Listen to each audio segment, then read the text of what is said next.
Oke, suara saya sudah kedengaran. Screen-nya kembali kelihatan ya. Halo, terdengar dan terlihat ya. Iya, terlihat. Oke, ya. Dan jadi efisiensi tadi ya, harus efisien, kemudian juga kecepatan produksi. Ini terkait dengan time to market. Apalagi kalau produk lifestyle yang dia ngikutin tren, ya, time to marketnya harus bisa benar-benar ngikutin juga. Kalau dia nggak bisa ngikutin, ya produk Anda akan ketinggalan style atau sudah nggak cocok lagi dengan pasar, selera pasar, dan seterusnya. Kemudian kalau perlu dilakukan tindakan korektif, ya Anda bisa melakukan tindakan korektif, ya misalnya dengan perbaikan-perbaikan yang dibutuhkan, ya, dan itu bisa diukur sedemikian rupa. Dan kemudian sekali lagi Anda melihat stabilitas dari produk Anda, normalitasnya, bahkan dihitung secara statistik dan sebagainya. Ya, intinya secara kualitas ketika produk itu baru di launching, Anda penting untuk mencapai stabilitas kualitinya, ya sesuai yang Anda rencanakan sejak awal, gitu ya. Jangan sampai terjadi perubahan tajam atau belok tiba-tiba di tengah jalan. Ya.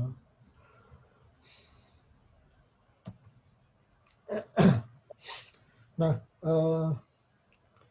di dalam proses produksi itu juga ada sistem feedback umpan balik untuk produknya ini, ya.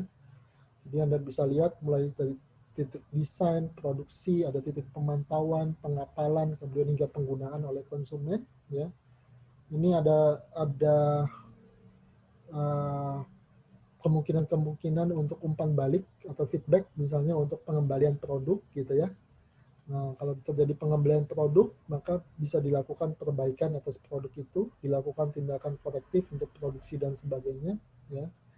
Kemudian di situ ada kemasan, ya, dan kemasan itu harus sesuai dengan produknya, gitu ya. Dia kemasan itu berfungsi untuk melindungi produk supaya tidak rusak, gitu ya, dan sekaligus juga berfungsi sebagai branding atau pemasaran atau marketing bagi produk Anda, dan sekaligus juga memberikan informasi tentang detail produk Anda itu. Nah, itu 3 fungsi dari kemasan, ya.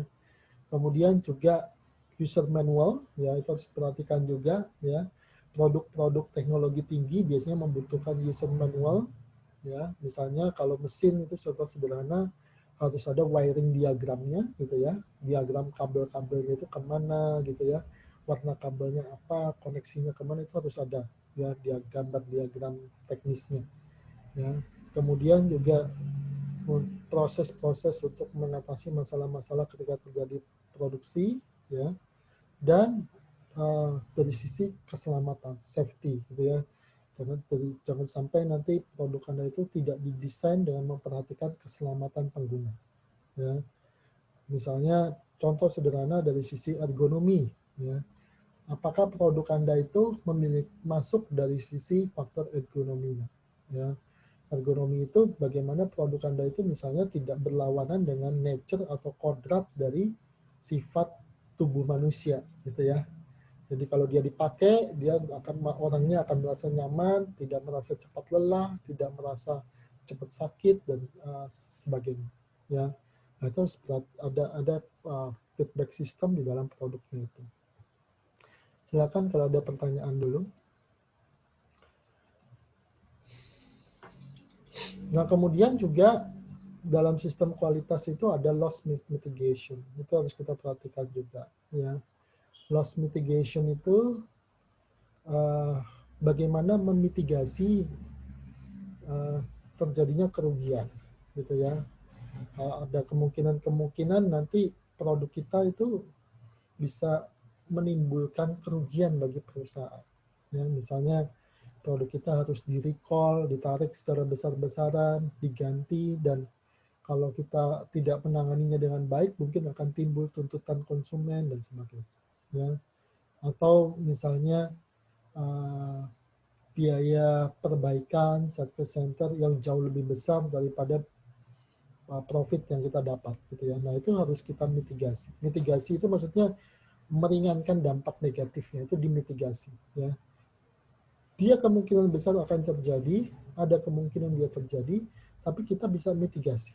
Kita antisipasi, kita ringankan dampaknya, kita antisipasi dampaknya, kita isolir dampaknya sedemikian rupa kalau itu terjadi. Ya. Nah, kemudian juga kita berbasis pada data, gitu ya. Jadi ketika kita mengambil keputusan-keputusan tentang sistem kualitas produk kita itu, basisnya adalah pada data, gitu ya.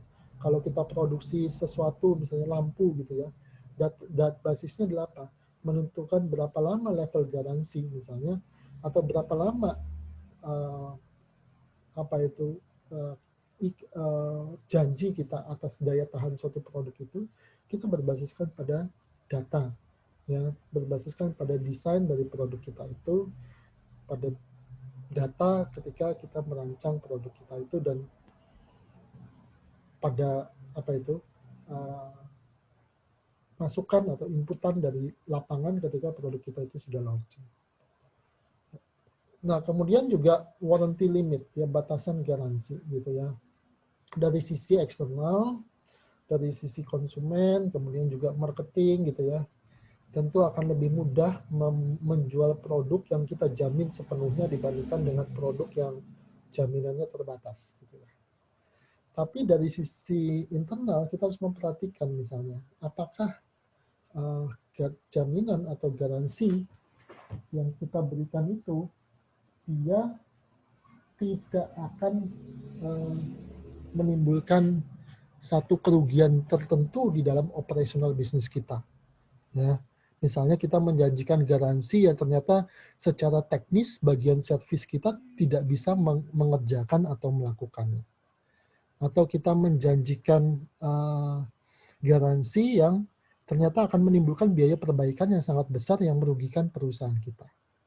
Ya, nah itu akan menjadi exposure bagi perusahaan kita. Nah, sampai di sini adakah pertanyaan dulu? Silakan.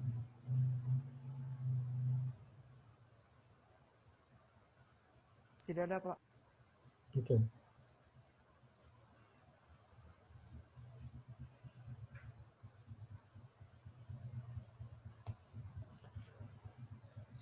Ya, saya lanjut ya.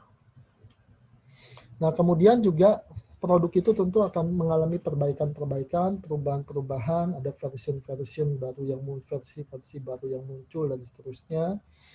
Nah, dari perspektif produk manager kita melihat itu sebagai suatu kesinambungan untuk memperbaiki produk kita dan sekaligus juga memperkuat posisi produk kita itu di pasar. Ya. Juga itu untuk faktor keamanan, performance, ya, meningkatkan kinerja produk kita sesuai dengan segmen produk yang kita tuju, gitu ya. Nah, di situ. Nah, pada satu titik tertentu, ya, kalau lagi apes dalam tanda kutip, ya, kita harus melakukan recall, ya. Recall itu adalah penarikan produk. Ya, jadi produk yang sudah dipasarkan kemudian kita tarik kembali. Nah, ini tentu akan membawa konsekuensi, misalnya penggantian produk baru, gitu ya, kepada konsumen yang produknya kita tarik. Bahkan dalam kondisi yang buruk, dia bisa menyebabkan tuntutan hukum, kita harus membayar sejumlah ganti rugi, nama atau merek produk kita mengalami apa itu uh, uh, ke, apa itu tercemar, gitu ya, atau degradasi akibat tuntutan konsumen. Ya. Nah, karena itu, ya, sebenarnya secara konsep, ya, kita uh, lebih baik untuk menghentikan, membatalkan sejumlah uh, produk di dalam proses perencanaan kalau dia ternyata mengandung cacat yang serius daripada dia dipaksakan untuk launching.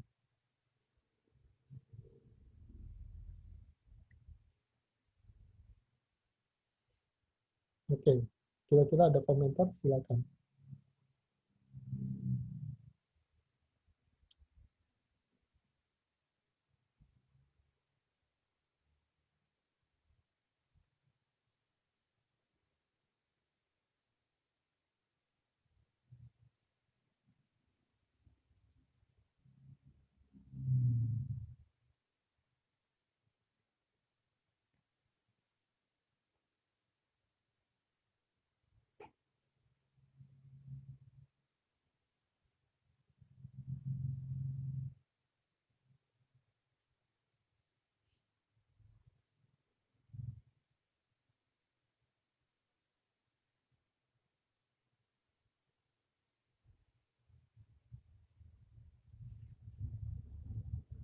Ya, kalau nggak ada respon, saya lanjutkan lagi ya, saudara-saudara. Ya, jadi sekali lagi bahwa adalah lebih baik ya eh, kita untuk menghentikan suatu produk yang masih dalam tahap prototype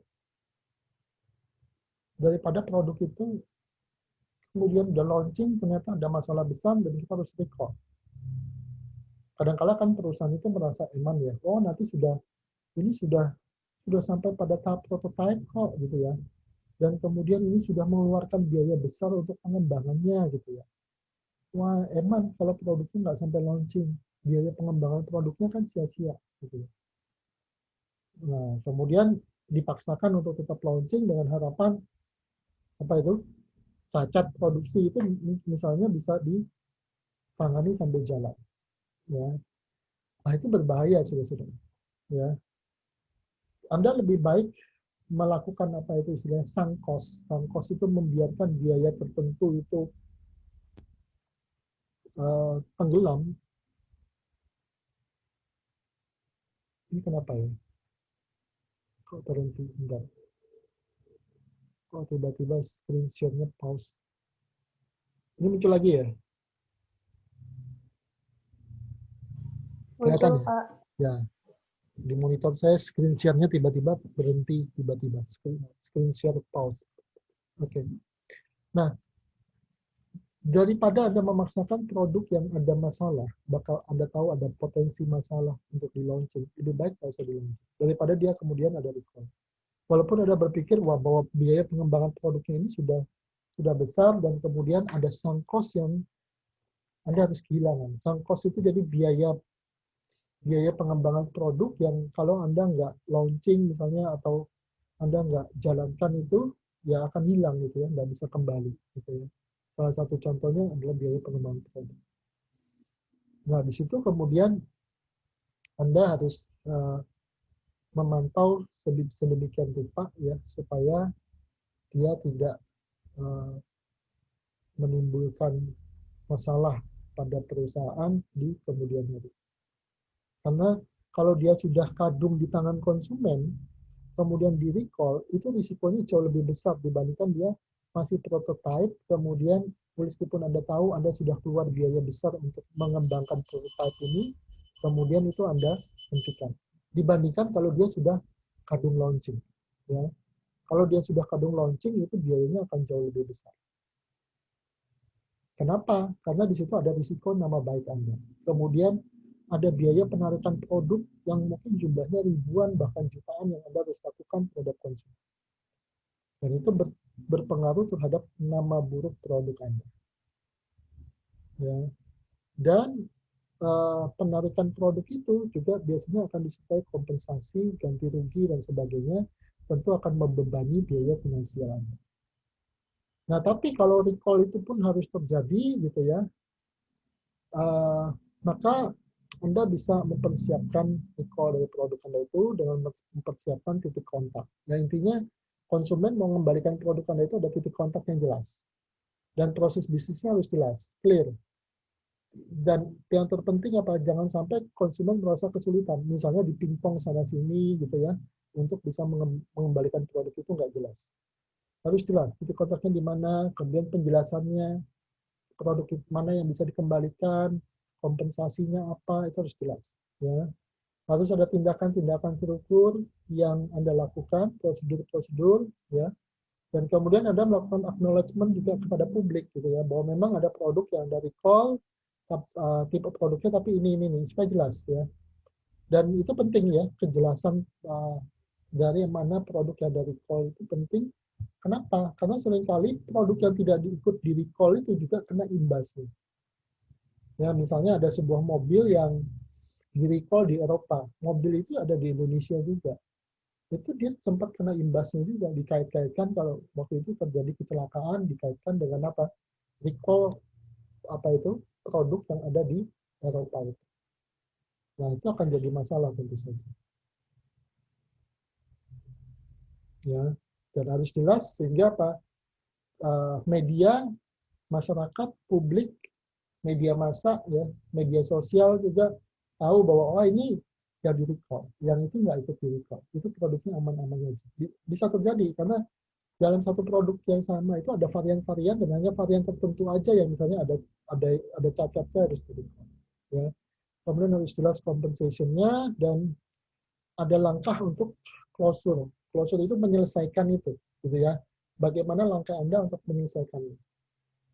Ya, sehingga nanti tidak muncul tuntutan dari konsumen tidak merasa dirugikan, dan kalau ada penggantian dan sebagainya itu segera untuk bisa dieksekusi dan diselesaikan dalam waktu yang Anda janjikan.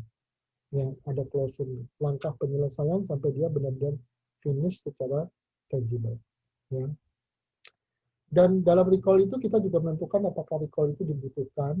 Kalau dia membahayakan nyawa misalnya, atau dia sangat signifikan mempengaruhi kinerja produk Anda, bisa jadi Anda harus melakukan recall, gitu ya.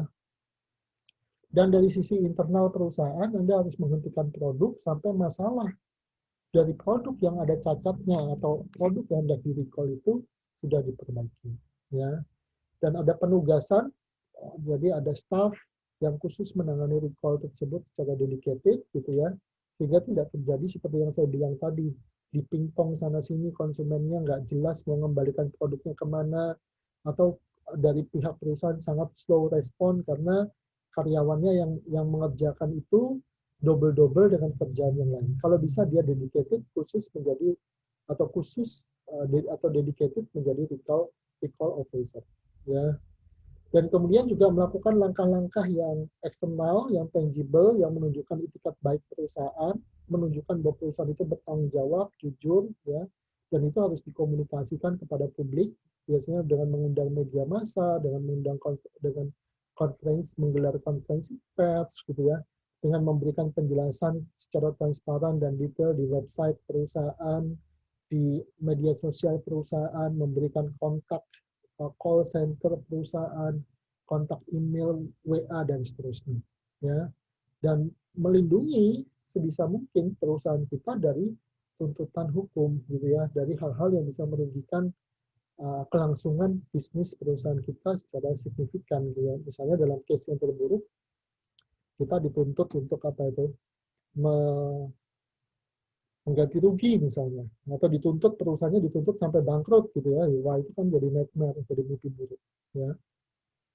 Kemudian di dalam proses recall itu, makin awal kita mendeteksi, makin awal kita bertindak, dan makin cepat kita menyelesaikan itu lebih baik, gitu ya, daripada masalahnya sudah terlanjur berlarut-larut, kemudian timbul banyak korban, timbul banyak masalah, kita tahu tapi diam aja, lebih cepat ya kita masuk, lebih cepat kita selesai, lebih baik, gitu ya, sehingga kita bisa mengakhiri krisis tersebut dengan baik, ya.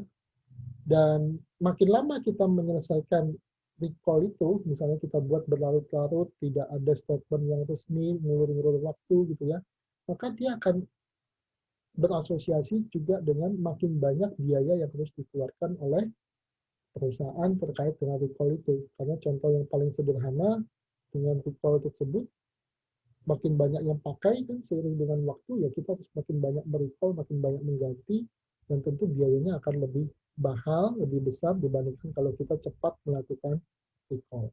Ya. Nah, berikutnya adalah pengembangan produk, ya. Jadi ini biasanya bagian yang paling menarik dari manajemen produk, ketika kita harus mengembangkan produk itu lebih baik lagi supaya dia kompetitif, dan sebagai sustainability atau keberlanjutan dari produk kita supaya kompetitif di pasar, mengembangkan lini produk baru, mengembangkan varian-varian baru untuk mengisi pasar-pasar yang selama ini kita belum isi, dan sebagainya. Ya. Nah, ini adalah proses pengembangan produk, ya. Jadi produk itu ketika dia sukses terjual, kita bisa mengidentifikasi faktor suksesnya itu apa, gitu ya. Sukses faktornya itu apa, ya. Kemudian di situ kita berusaha mengekstrapolasi, ya. Mengekstrapolasi itu berarti berusaha menarik sukses dari satu produk itu ke produk berikutnya. Itu mengekstrapolasi. Jadi menarik faktor-faktor sukses itu dari satu produk ke produk yang berikutnya. Ya. Terutama kalau produk itu memiliki kesamaan aplikasi. Ya. Lalu terus kemudian apa? Kita promote produk baru itu dan kemudian produk itu akan terjual kembali dan seterusnya dia akan jadi satu sukses dan dinamika ini terus berlangsung di dalam pengembangan produk kita. Sampai di sini ada pertanyaan? Nah, berikutnya adalah pengembangan pasar, gitu ya. Jadi dalam mengembangkan pasar itu kita juga menggunakan kreativitas kita ya untuk mengembangkan konsumen yang baru, untuk produk yang baru. Jadi creativity itu penting, gitu ya. Kalau produk Anda itu me too produk Anda itu sama aja dengan yang lain, gitu ya. Apalagi produk Anda bukan market leader, ya lama-lama produk Anda itu akan tenggelam. Ya, jadi produk Anda itu harus bisa kreatif, muncul di hadapan konsumen. Ya, dari sekian banyak produk Anda itu menonjol gitu ya. Nah, itu muncul aspek creativity. Mungkin bukan creativity yang sangat high tech dalam teknologi, tapi kreativitas yang sederhana dari sisi desain yang produk lain tidak ada di situ, kita masuk di situ gitu ya. Nah, juga memperhatikan kelas konsumen kita, pasar kita, produk kita, karena setiap kelas konsumen, kelas pasar gitu ya, juga memiliki pasti kelas produk masing-masing. Ya. Tidak mungkin kita untuk produk yang kelasnya 1 juta, misalnya kita menggunakan bahan yang 10 juta, harga pokok produksinya nggak akan nyampe, gitu ya. Itu satu contoh sederhana. Ya, sehingga kita harus tahu segmen pasarnya, dan kemudian memproduksi berdasarkan segmentasi. Kepada siapa yang Anda memproduksi, Anda harus tahu, karena dari situ Anda akan menyusun apa value proposition atas produk Anda tersebut. Nah, kemudian dalam pengembangan aplikasi dari produk Anda itu biasanya juga ada blok teknologinya gitu. Jadi ini semacam kayak platform dasar dari teknologi Anda gitu ya. Nah, biasanya platform dasar ini yang Anda kembangkan, ya. Jadi tidak akan berubah jauh dari situ. Kalau dia bergeser jauh, biasanya akan membutuhkan modifikasi dalam teknik produksi, membutuhkan mesin yang baru, dan itu menjadi tidak efisien. Jadi blok dasar teknologinya itu, platform dasar teknologi atau platform dasar untuk produksinya itu sudah harus Anda tentukan, ya. Dan tentu seperti saya bilang tadi ada constraint atau batasan untuk modifikasi. Kalau modifikasinya terlalu ekstrim dari produk yang sebelumnya, Anda mungkin harus memodifikasi sedemikian rupa mesin-mesin produksi Anda yang membutuhkan biaya tambahan yang signifikan misalnya. Atau bahkan kalau dia berbeda jauh, ya membutuhkan mesin-mesin yang baru gitu ya. Dan itu tentu tidak efisien dari sisi cost gitu ya. Jadi Anda mengembangkan produk, tapi kalau bisa platformnya tetap sama, sehingga cost produksinya itu tidak berubah jauh dari sisi teknologi. Ya. Nah, kemudian juga pengemasan produk, pembawaan produk, gitu ya, juga harus Anda perhatikan sedemikian rupa, sehingga dia bisa efisien dalam proses pengembangan produknya itu. Ya. Dan sesuai dengan fungsi dari peralatan-peralatan dan mesin-mesin yang Anda miliki. Gitu. Nah, berikutnya adalah tentang feedback pasar dan modifikasi dari produk. Ya. Kita harus memilih, ya, melihat feedback dari pasar, gitu, ya. Karena pada saat ini kita berada pada era yang secara konsep marketing disebut sebagai consumer centric, gitu ya. Fokus kita itu pada konsumennya, selera konsumen, preferensi konsumen, kebutuhan, keinginan konsumen, itu harus benar-benar jadi patokan kita. Kita tidak bisa mendiktekan produk kita ke pasar seperti kalau kita ini sebuah produk yang satu-satunya atau monopoli. Nah, di situ kita harus benar-benar memperhatikan. Ya. Dan kemudian juga melihat item-item spesifik gitu ya, dan perubahan-perubahan di dalam kelompok-kelompok tertentu gitu ya, dan mempersiapkan versi produk generasi selanjutnya. Nah, itu Anda lihat dari feedback pasar, dan biasanya dia akan makin lama makin baik gitu ya, makin lama makin baik. Dan itu tidak hanya berlaku untuk produk teknologi, tapi bahkan untuk produk yang lain juga ya. Seperti misalnya saya bilang tadi, misalnya produk properti. Itu kalau Anda mengamati dengan baik, Anda akan tahu pada suatu kawasan properti itu mereka next generation produknya itu mereka buat apa, berbeda dengan fitur yang belakang-belakangnya, tapi memiliki apa, platform yang dasar yang sama. Ya, tapi nanti fitur-fitur tambahannya itu berbeda, sehingga cluster yang lebih baru itu memiliki nilai plus dibandingkan cluster yang lebih lama di dalam suatu perumahan misalnya. Tapi platform dasar produksinya sama, sehingga dia tidak memerlukan perubahan dasar produksi yang terlalu lebar, terlalu besar dari sisi cost, dari sisi material, dari sisi teknologi produksi, dari sisi mesin-mesin produksi, dan sebagainya. Tapi yang pasti ada improvement atas produk kita yang diharapkan bisa diekstrapolasi atau diperluas pada perbaikan di posisi kita di pasar, memberikan pada kita suatu market power. Ya, oke, ya sampai di sini kita sudah bicara tentang the pursuit. Ya, jadi pada intinya sekali lagi, the pursuit itu adalah bagaimana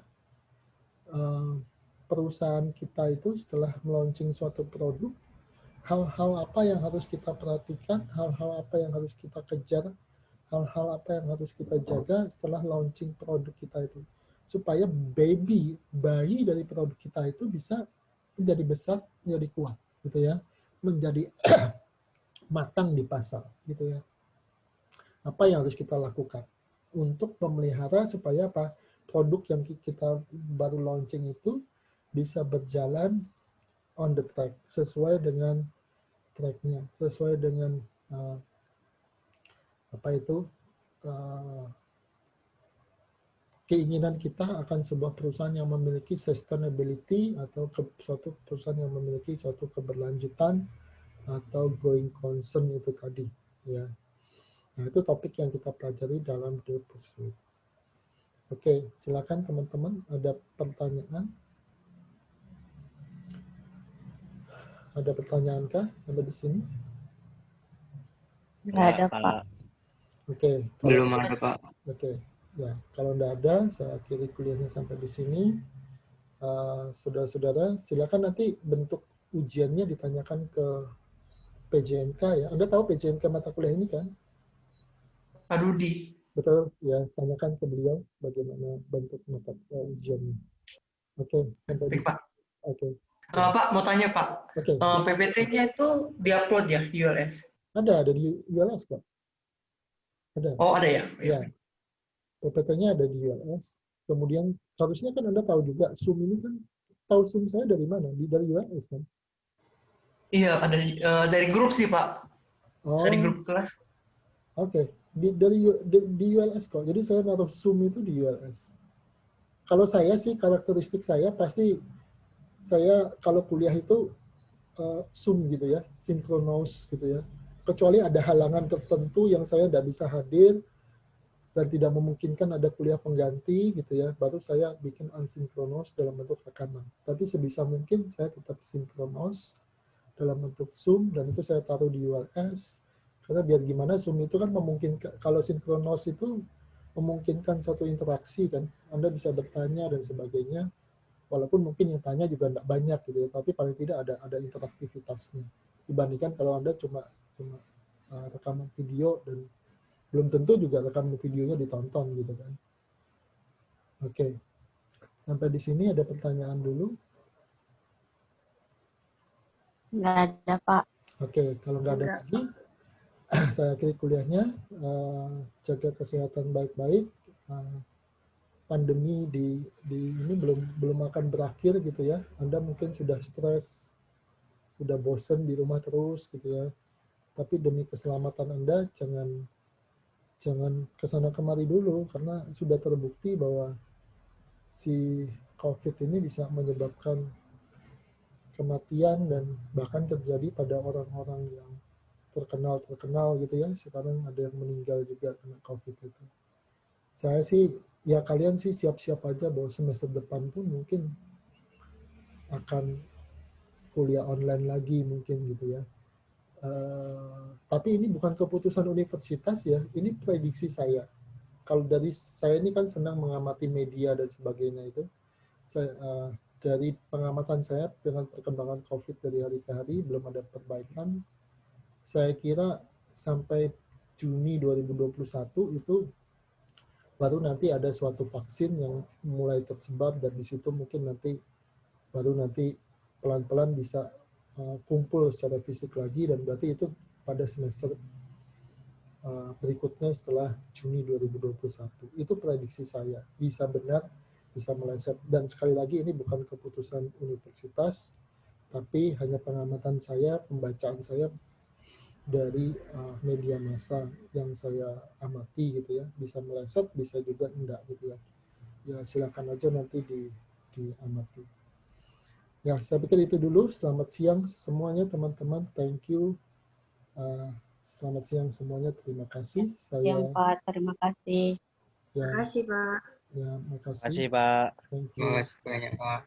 Oke, thank you. Saya akhiri kuliahnya. Saya leave ya. Saya meeting. Oke, Pak.